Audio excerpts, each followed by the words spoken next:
RDX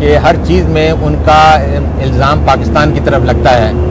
اس کو آپ نی جرک ریئیکشن کہہ لیں یا یہ کہہ لیجئے کہ ایک مینٹیلٹی ہے جس میں ابھی تک پاکستان کے بارے میں شدید تحفظات ہیں, بائس ہے, اینٹیگنزم ہے, ہاسٹیلٹی ہے. اس کو کیا کہا جائے, ایک ذہنیت ہے.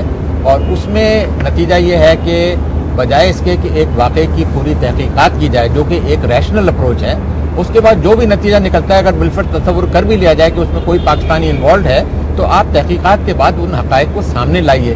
لیکن آپ یہاں دیکھا کہ یہ پہلی بار نہیں ہے, یہ اب سے 10-15 سال سے سلسلہ چل رہا ہے. پہلے اڈوانی صاحب کا یہ حالت تھی کہ ایک واقعہ ہوتا نہیں تھا کہ 2 گھنٹے بعد وہ اعلان کر دیتے ISI کے لوگوں نے جو گجرانوالہ سے آئے تھے یہ سب کچھ کیا ہے. اور یہ چیزیں بار بار ثابت ہوئی ہیں کہ غلط ہیں. جیسے آپ نے اس کا صحیح طور پہ اشارہ کیا کہ پہلے آپ نے الزام لگا دیا, ایک پورا قصہ کہانی بنائی, بعد میں آپ کی اپنی تحقیقات نے ثابت کیا کہ یہ غلط ہے. بجائے اس کے کہ اس سے آپ کو سبق حاصل کریں اور یہ بھی سوچیں کہ آپ کتنا ایک you are playing with fire. India Pakistan جو ہیں نیوکلیئر اسٹیٹس ہیں, ان کا ایک ہسٹری ہے of antagonism and wars and tension.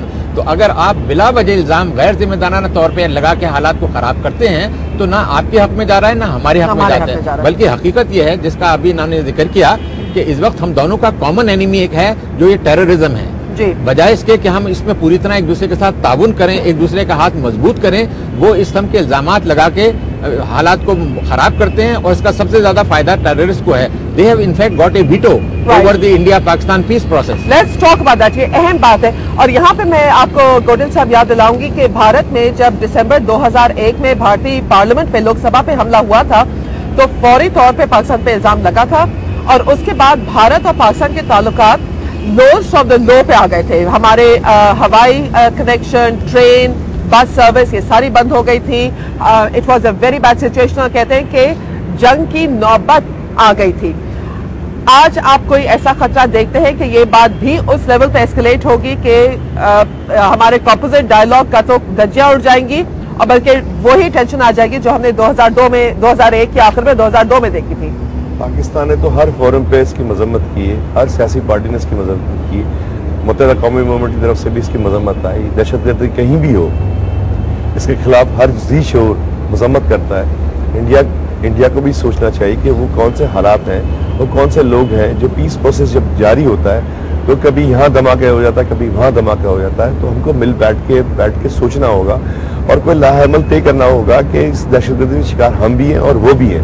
تو کچھ ایسے ثبوت, کچھ ایسی باتیں ہونی چاہیے, کچھ ایسے لوگوں پہ کنٹرول ہونا چاہیے, انٹیلیجنس سروسز کا تبادلہ ہونا چاہیے.